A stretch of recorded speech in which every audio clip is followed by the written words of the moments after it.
Gérard Lopez dresse le bilan du mercato hivernal de Bordeaux.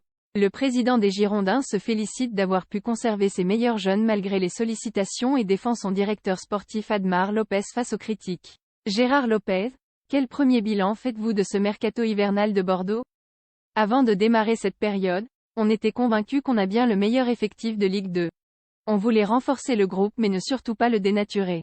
Pour nous, c'était un mercato d'ajustement, pas d'évolution, et c'est ce qu'on a fait. Un joueur ne s'identifiait plus dans notre projet, Ellis parti à Brest, NDLR.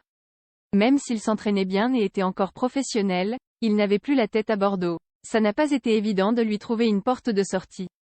On a fait signer un jeune joueur roumain, Alexis Pitou, capable de garder le ballon entre les lignes, d'amener de la technique, ce qui répondait aux besoins du coach. Est-ce que les Girondins ont été sollicités pour leurs jeunes joueurs qui se sont révélés sur cette première partie de saison?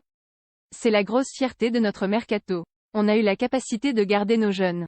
On a refusé pour 36 millions d'euros de vent, 12,5 millions pour Dylan Bakwa, 17 millions pour Junior Mwanga, 4 millions pour Malcolm Bokele et 5,5 millions pour Josh Maja, meilleur buteur de L. On parle des Girondins comme un projet de trading à court terme, ce n'est pas le cas. On remercie aussi les joueurs qui ont parfois refusé des propositions dans lesquelles on triplait leur salaire pour rester à Bordeaux et espérer participer à la remontée en Ligue 1. On ne voulait pas du titulaire en puissance. Une information circule depuis mardi soir disant qu'Admar Lopez, votre directeur sportif, n'a pas pu recruter un deuxième attaquant à cause d'un vol de passeport.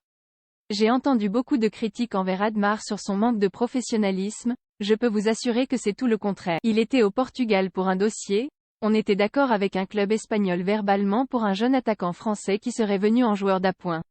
Ils ont changé les conditions du deal hier, mardi, dans la journée et ont fait la sourde oreille. Oui, Admar s'est fait voler son sac avec ses papiers et son ordinateur. Il aurait peut-être pu les convaincre en se rendant sur place mais vu l'attitude du club, on n'a pas fait le forcing. Ce n'est pas grave si ça ne s'est pas fait. Je n'ai vraiment pas aimé leur comportement. Est-ce que le club a été limité financièrement pour faire des offres? Non. On n'est pas encadré par la DNCG, tous les joueurs qu'on a listés étaient dans nos possibilités. On voulait un attaquant entre 20 et 23 ans capable de prendre la profondeur mais c'était un joueur de complément. Pourquoi rechercher des gars avec de l'expérience qui connaissent la Ligue 2, si c'est pour les mettre sur le banc?